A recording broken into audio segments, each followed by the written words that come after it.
Hello again, my name is Jim Varenkamp. I am the head track and field coach here at Queens. As always, I am here with Sahai Bainey, our head cross country coach. And the last time we raced, we were in Asheville in the cooler air. Can you tell us a little bit about the race, Sahai, and maybe some of the highlights that you saw? Sure. It was a nice change of pace. We haven't been to Asheville before, so that was kind of nice. The women's side did pretty well. We were third overall behind Asheville and Alabama. And we tried something different that race. We wanted to kind of change up their racing strategies to try to do something that they're not used to see, if it would work out for them. So on the women's side, a lot of the women did try a different racing strategy. Some of them didn't really do well with that, but overall I was pretty excited with where we kind of ended on the women's side. And then on the men's side, we were 6th overall, but we did not have our number 1 guy, our number 3 guy, and our number 5 guy. So considering that, I would say that we did pretty well, and again, tried some different racing strategies just to see how we would do earlier in the season, switching it up versus at our key meets. Now, this was the first time that the men had raced at the 8-kilometer distance this entire year. Can you talk maybe about how that affected some of the racers, or maybe what you saw as far as progress from last year to this year for our younger athletes?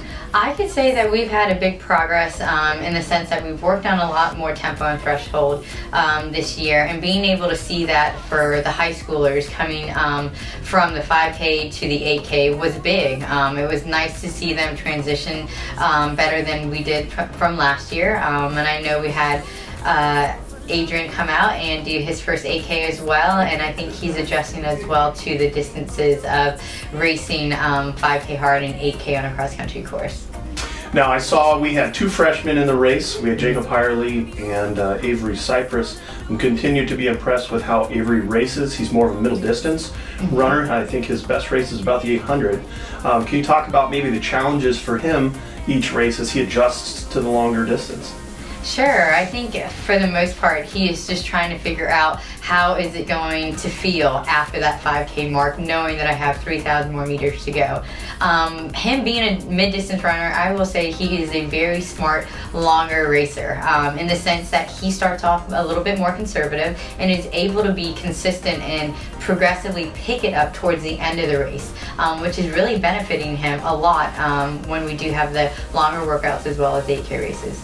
Now, I know on the women's side we have Megan Wright, who joined us from the SEC from the University of Kentucky for this year, and she got to see some of her old competition in the University of Alabama. I know I talked to her after the race, there was a little bit of frustration that she couldn't beat everybody from Alabama, but it was cool to see that we could go out and compete with a school of that caliber. Can you talk about maybe some of the highlights from the women's races individually? Yes, Megan Wright is doing exceptionally well, so we're really excited to see where she is. She was a little bit bummed about what she ran, and she ran 18:12, which is awesome for this early in the season. Our bigger meets are not until the end of October, November, and really December, making it to the national meet. So knowing where she is right now, she's doing a great job. Katie Bird is doing a great job progressing. She had a late transition with training for this summer, so she has gotten better every single race, every single workout. She's doing a great job, as well as another one of our freshmen, Sarah Baumkamp, is doing good. She is consistently running faster than she did in high school, whether it's another personal best or not, it's consistently better. I know we're still waiting on Megan Dillmer, who has got some foot issues that we're dealing with, but essentially when we put her into the mix as a number 5, we become very competitive in the region. Can you talk about the regional rankings? I know that both the men and the women are ranked 9th right now. I personally, think that we can move up. Do you want to talk about maybe what your hopes and goals are as a team when we get to the regional meet? So this upcoming week we're going to Louisville. We're going to see some of our regional competition that's ranked ahead of us at the meet. So that's kind of going to be exciting for us to really compare. We were ranked both men and women 9th without some of our top 5 people. On the men's side, we were ranked 9th without 1, 3, and 5. So I really would like to see how we will jump up after this upcoming weekend. And again, the same thing with the women's side. Not having Megan on there, not everyone having a great day should really make a huge difference of how we move up. Now, I'd also say, can you talk about maybe the depth of our region? I would say in the last 3 to 4 years, our region has really improved. Who is the class of the field on the women's side, and who's the class of the field on the men's side that we should watch? I could say it's really hard this year because there's a lot of teams that are doing significantly better than they did last year, who were not really ideal people that we would normally watch out for.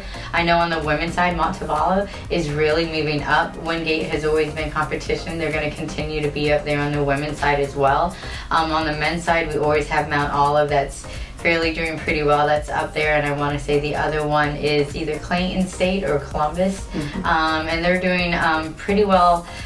And I think outside of that, it's really getting to the point where it's really where are the 4 and 5 going to lay, and that's going to make a big difference of where everyone falls. I would say from the teams ranked between the 3rd, 4th, 5th, and maybe even the 6th spot.